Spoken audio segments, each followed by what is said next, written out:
Right now at noon, a Carthage school bus transporting students was involved in an accident. That rain, that snowy stuff, it's all gone. It's left us with clear skies, sunny conditions, and slightly warmer, but there are still some remnant concerns from the rain. We'll break it all down coming up. And College Heights Christian School went on a lockdown after a suspicious man was located in the building. The 4 states' most watched news starts now. This morning, Carthage School District, a bus transporting students, was involved in an accident at Chapel and Fur Road. All students were given the opportunity to evacuate on scene by medical personnel, which resulted in a few students seeking additional medical assistance. Parents were notified and arrangements were made to get students to the school. A Carthage school bus district was involved in an accident this morning. KOAM Shannon Becker has more on this story.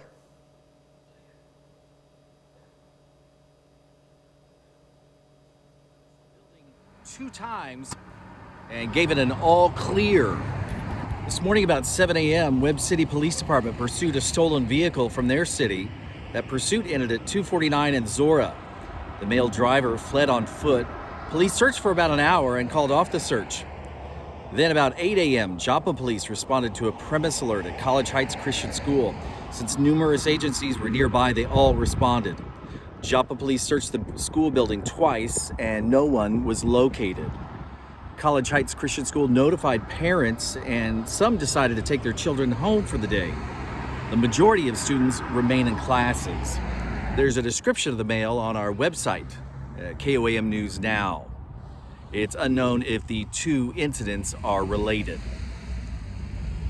In Joplin, I'm Shannon Becker for KOAM News Now. U.S. rescue teams have joined crews along the Turkish and Syrian border following this week's massive earthquake. Workers are digging through the rubble for a 4th straight day, looking for any signs of life. Chris Lindsay reports from southern Turkey. It's been 3 days. The earthquake killed Abdulawim Moani's wife and buried him alive. 72 hours fending off exposure, hypothermia, and unimaginable grief.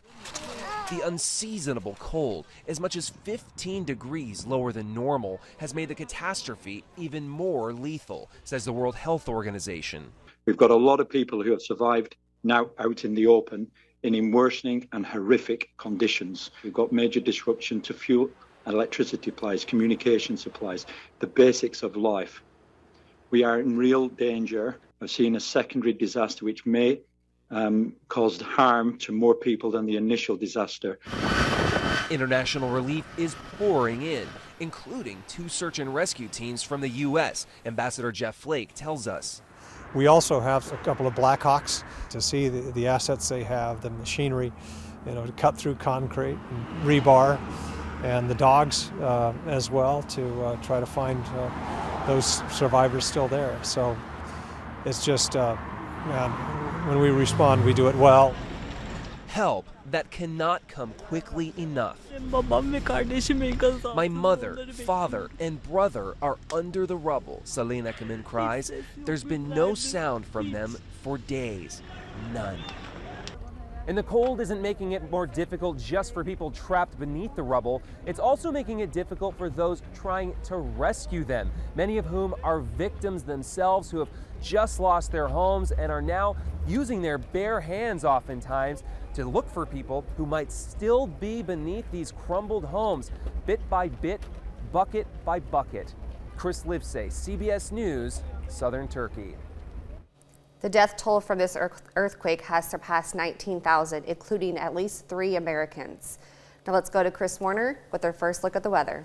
Yeah, we've got a pretty decent day shaping up for us. Looking at our tower cam at 7th and Range Line, nothing but blue skies out there. Plentiful sunshine and temperatures slowly inching upward. MoDOT camera 32nd and Range Line, the roads have dried out, the skies are clear. We've got a pretty nice day shaping up for us. All that precipitation has moved out of the area, but it has left behind This did not save for me, so I apologize, but we have an aerial flood warning for parts of McDonald County and Berry counties that runs through this evening. For those areas, we've talked this morning about water rescues that were performed in McDonald County. So again, if your commute or your trip takes you along a route that you know is prone to flooding, find an alternate route. We got a fair amount of rain, average of about 1.3 inches, but here along and south of I-44 where those yellows are, that's where we averaged upwards of 2 to 4 inches of rain, hence why we've got the situation that we do down there. We're going to take a look at your full forecast and just how warm it's going to get. We're aiming for a high, believe it or not, of near 51, and we're going to take a look at what tonight looks like because there's still that slight chance of some wintry weather here in just a few minutes. Carrie? In Washington, former Twitter executives got hit hard during a combative congressional hearing. They admitted mistakes in blocking a New York Post story about the president's son, Hunter Biden. Just before the 2020 election, they denied that were pressured to do it. Former Twitter executives told Congress that social media platforms was wrong to suppress the New York Post reporting on Hunter Biden's laptop ahead of the 2020 election, when Russian intelligence was blamed for hacking and sharing emails from the candidate Hillary Clinton and the Democratic National Committee. After the hearing, Chairman Comer told CBS News his investigators are pivoting to the Biden's family finances. For the first time, the Republican-controlled committee has officially requested records and communications from Hunter Biden, James, the president's brother, and their business manager.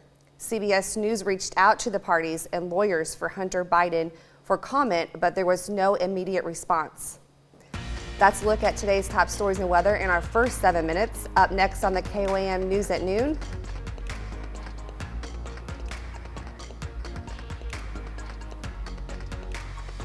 And later we're making chocolate mousse cups in the Mr. Food Test kitchen. It's been a mild winter for many Americans, but you wouldn't know it from your energy bills due to supply shortages, amplified by Russia's war on Ukraine. Take a look at this. Natural gas is estimated to be up almost 29% from last fiscal year. Heating oil about 27%, and electricity more than 10%. Nancy Chin has some tips on how to cut your cost. The oil bill, it went up $160 per month. per month. Bob Duncan and his wife Allison recently retired, but as their energy bills have spiked, the Connecticut couple has had to re-budget their spending and 401k. What do you do in that situation? We call up our money manager and ask for more money. They also called Chris Villanueva, a house technician who audits energy use. He says air escaping through window and door cracks alone can cost homeowners hundreds of dollars a year. What are you testing here? So we're testing here the air leakage from the house to hopefully help keep the warm air in the winter. Now that you have this going, where do you go next? Now we just walk through the house, check every room, and see what air leaks we find. Great, let's do it. Plugging leaky windows and doors and even interior door frames can prevent heating systems from running excessively. You can put your hand to it and actually feel the air coming in. Oh, I do. Villanueva also recommends setting the thermostat between 65 and 68 degrees, switching to LED light bulbs, and improving insulation. But some other energy-draining culprits may not be as obvious. Known as energy vampires, they could account for up to 20% of your electric bill. We always encourage homeowners to unplug anything that's not being used. 75% of appliance energy use comes from when they're off, including this coffee maker. When I hear Bob talk about how much his energy bill goes up, it makes it feel like you have no power as a homeowner, but this makes it feel like there are little things that you can do. Yeah, there's definitely little things that he can do to help improve it. Tips to keep the heat in your home and off your wallet this winter. Nancy Chen, CBS News, Wilton, Connecticut. Villanueva says other surprising sources that together can cost hundreds of dollars over a year include audio systems like stereos, desktop computers, and even cell phone and laptop chargers not in use. Still to come on KOAM News at noon, Mr. Food. Valentine's Day means champagne, chocolate, and balloons. Wait until you see how we tie all these together. And Valentine's Day here in the 4 states may mean some rain showers. We're going to take a look at a warmer weekend and the changes coming up next week when we come back. Well, the rain and even a little bit of wintry weather from this morning is long gone from the area, and what it's left behind, there's a good side and a bad side. It's left behind some pretty clear skies. Take a look at the camera from 7th and Range Line. As we showed you earlier, beautiful blue skies out there, plentiful sunshine. 32nd and Range Line, the roads have dried up. We've got the sunshine, we got the blue skies. However, the other side of what this system left behind is the rain. Now, we need the rain. We still have extreme drought conditions for a good portion of the area, especially in southeast Kansas. We absolutely need the rain. Unfortunately, some of us got a little too much too quickly, and that would be parts of McDonald and Berry counties where we have that aerial flood advisory through 4:30 this evening. Again, as we mentioned this morning, we talked about some water rescues in McDonald County that took place. So if your commute, if your drive takes you through any areas that you know are prone to flooding, especially in McDonald and Berry counties, try and find an alternate route as best you can. Otherwise, remember, turn around, don't drown. And here's what we got. On average in the area, we picked up a little over an inch of rain, but along and south of I-44, you see these oranges and these yellow colors? That's on the order of 2 to 4 inches of rain. In some areas, a little bit more than that, and that's why we're experiencing the flooding problems that we are experiencing down south. We are at 49 in Joplin. 47 is what it feels like. It's a very calm, light breeze out there. It is otherwise a beautiful day across the region, and it's going to change though. Enjoy this beauty while it lasts for today. 46 Iola, 50 in Fort Scott, 49 Pittsburgh, 46 Chitopa, Miami, 48 in Neosho. We're sitting at 49 in Carthage at the noon hour. So here's what I mean by it's going to change. Starting this evening, we're going to start to see cloud cover pick up across the region, and then late tonight, very early tomorrow morning, towards sunrise, there's the chance of a light wintry mix, perhaps some light snow. Now, at this point, still not looking like it's going to do much in terms of accumulations, but it could leave some slick spots on the roadways tomorrow morning. So do be prepared for that for your morning drive, to just kind of slow down, take it easy to get where you're going. Outside of that, the future track stays clear for the next few days, but then as we head into Monday, look out to the west. Here comes another round of weather for us. We're still on track for a high of 51 today, 48 by 2, 47 at 4, down to 44 by 6. The partly cloudy skies build in, then we start to turn mostly cloudy. And as we head into this evening, we could eventually see, believe it or not, between roughly 7 and 10, maybe an isolated shower or two. I think these will be fairly isolated, but a few of us could get a stray shower out there. Temperatures continue to fall back down to 36 by midnight with a low of 32 and that possible wintry mix. So now, let's take a look at the 7-day forecast. All right, so tomorrow we're up to 41. Not bad. Not bad at all. 48 by Saturday. Check this out, though. Temperatures start crawling back up into the mid-50s as we head into next week. But then Monday, that system starts making its way toward us late Monday night and into Valentine's Day. And we've got decent shots of rain from there. 54 on Wednesday. Then we see a few isolated showers and a little system coming through by the middle of next week that's going to knock our temperatures down back to roughly normal. Take a look, though, at the lows, though. They're going to get well below average as we drop back to 18 next Thursday, 15 next Friday night. So we've been staying above average for several days now. We're going to continue to remain above average for the most part over the next few days, but winter's still here. It's still February. We're not quite done with it yet, so we've still got a little bit before spring. So enjoy these nice temperatures, because we'll again cycle back into another round of winter here in the next week or so. Yes, I was going to say, it's actually not a bad 10-day forecast. I mean, no, not bad at all. Showers and some snow, but the temperatures are not bad. Not for February. They could be a lot worse. We know this. Yes. All right, thank you, Chris. Stick around. We're making chocolate mousse cups in the Mr. Food Test Kitchen after the break. One glimpse of today's treat, and your Valentine will think you spent a bundle on ordering a gourmet dessert. Howard shows us how he uses balloons to make chocolate mousse cups in the Mr. Food Test Kitchen. With Valentine's Day right around the corner, I hope you have a card and maybe a little something for that someone special. But just in case you forgot, we have an easy treat that says, I love you. It's a rich chocolate mousse that goes together like this. And wait until you see how we serve it. We combine some water, sugar, and instant coffee in a saucepan over high heat. When it comes to a boil, we pour it over some chocolate chips and stir them until they melt. While it cools slightly, We beat some heavy cream with a touch of vanilla just until stiff peaks form. Now we slowly fold the chocolate into the whipped cream until it's blended evenly. To take this over the top, after all, it's Valentine's Day. We're gonna serve it out of a homemade chocolate cup. To make them, all we do is melt some chocolate chips along with a bit of shortening. Once it's smooth, we dip the end of a balloon in it, give it a twist, and let it set. When we pop the balloon, we end up with chocolate cups that are perfect to fill with our to-die-for mousse. Does this look decadent or what? One glimpse of this and your Valentine will think you spent a bundle on them.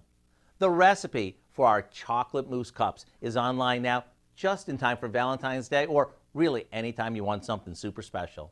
I'm Howard in the Mr. Food Test Kitchen, where today we found a doubly chocolate way for you to say, ooh, it's so good.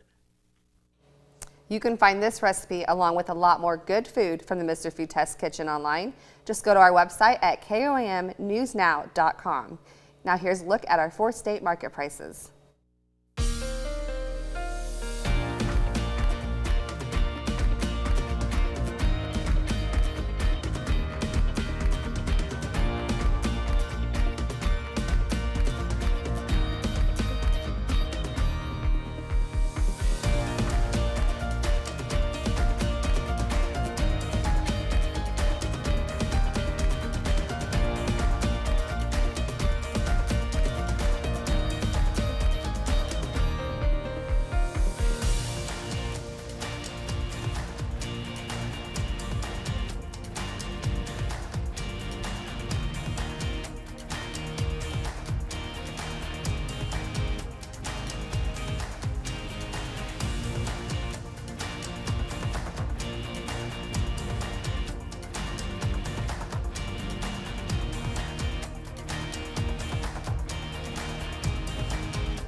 All right, up to 51 today. Again, maybe some light snow, light wintry mix, no accumulation. Slick spots possible, though, tomorrow morning. 41, warming up through the weekend and into next week with some showers late Monday and, unfortunately, on Valentine's Day as well.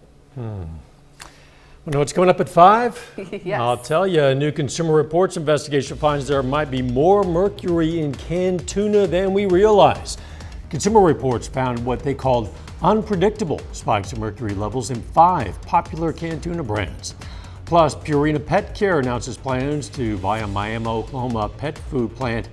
And Pittsburgh leaders want to hear from residents about the future of the city. Hope you join us for those stories. A whole lot more, of course. It's coming up on KOAM News at 5. Thanks for joining us for the KOAM News at noon. We'll see you right back here at 5 o'clock.